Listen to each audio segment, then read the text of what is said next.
When you're navigating the ocean, you're sometimes just a little dot in the middle of nowhere. And out there are all sorts of boats and ships.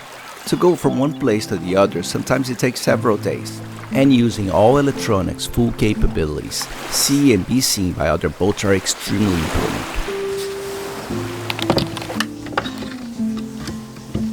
And right behind here, the chart plotter, we have the NRS2 VHF AIS. This is where our VHF and AIS signals are transmitted from. There's a splitter right here. The splitter is for the antenna because it's integrated. It's both AIS and VHF in one. And the issues that we're having here is related to AIS. Sometimes it works, sometimes it doesn't. But that's the type of functionality that we cannot have. Sometimes it works, sometimes it doesn't, because the AIS is what transmits our signal and also receives signals from other boats. So if we're traveling and doing a crossing, especially in the evenings, for example, other boats are able to get our information and also see where we're located. So it is, to me, something extremely important, as well as us checking out other boats that are in our route. So this is an issue that several other Lagoon 46s had. We identified this already about 4 months ago, almost at the same time that we got the boat. And it looks like B&G is going to be sending a new black box to us. This is a Class B transponder, just to keep in mind. There is an option for you to get another B&G black box, put it right here. It's a Class B as well, but much more power. So instead of transmitting at 2, it will transmit it at 5 watts. So that gives the opportunity for your signal to travel much farther. So it is an option that we're studying, and maybe we're gonna go that route. And another little issue that we had here was in regards of the cameras that we installed at the back of the boat to see whenever we were arriving at a marina. We were sailing one day, and then all of a sudden the transmission from the cameras to the B&G chart plotter stopped working. And then after that, a couple of days later, it came back on. It feels like the image is a little bit pixelated. So the B&G technician that is coming in a little bit to solve all their problems, the ones related to the AIS, will also have a look at the cameras and possibly replace the cameras that we have here. So we won't have like this lines here on the screen anymore. Very small issue, no big deal, it happens, but it will get resolved now.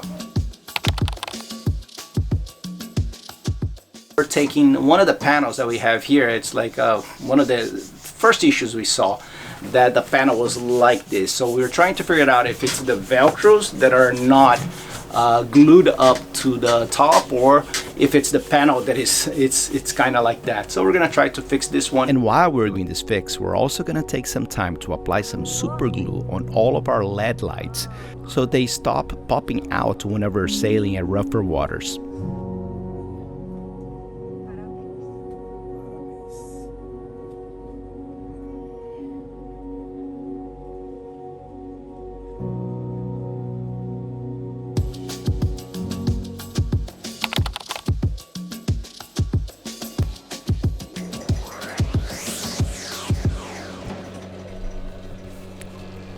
Having water in the bilge area is something I don't like to see, as I strive to have this area extremely dry.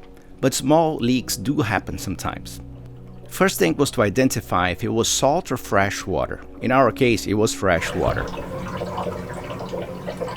We're now investigating if it is coming from our wash machine, air conditioning system, water line, or drains from the bathroom. This is a trial and error exercise that we were actually able to find a resolution to the problem in a few hours, even though the problem was right on my face. It was a leakage coming from a loose fitting of the hot water line. Applying more pressure to the screw stopped the leakage immediately, solving the problem.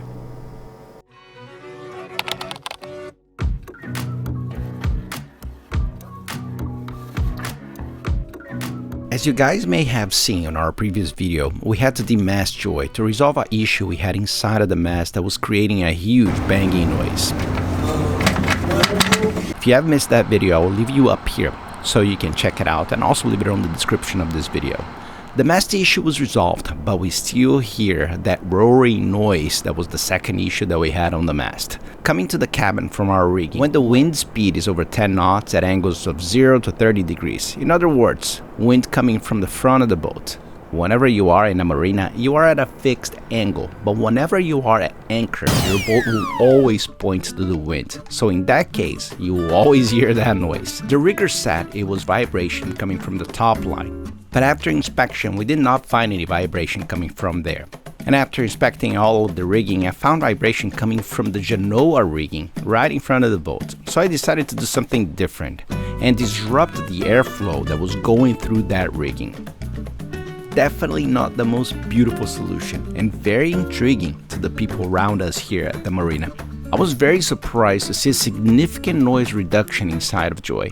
Now I need to figure out a more permanent solution to this issue. Have you experienced anything like that? What have you done to fix it? Whenever you buy a new boat, a lot of people think you're not going to have any problems. But in reality, you do have some.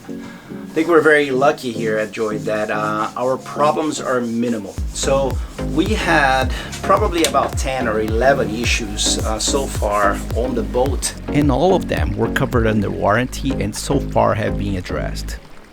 So many people compare buying a new car to buying a new boat and set their ownership expectation exactly that way. Honestly, nothing could be farther from reality than that. A new boat, even if you select a large mass-producing brand like we did, have many parts that are handmade and prone to develop problems once delivered. Also, knowing how to operate properly your new vessel can avoid so many future issues.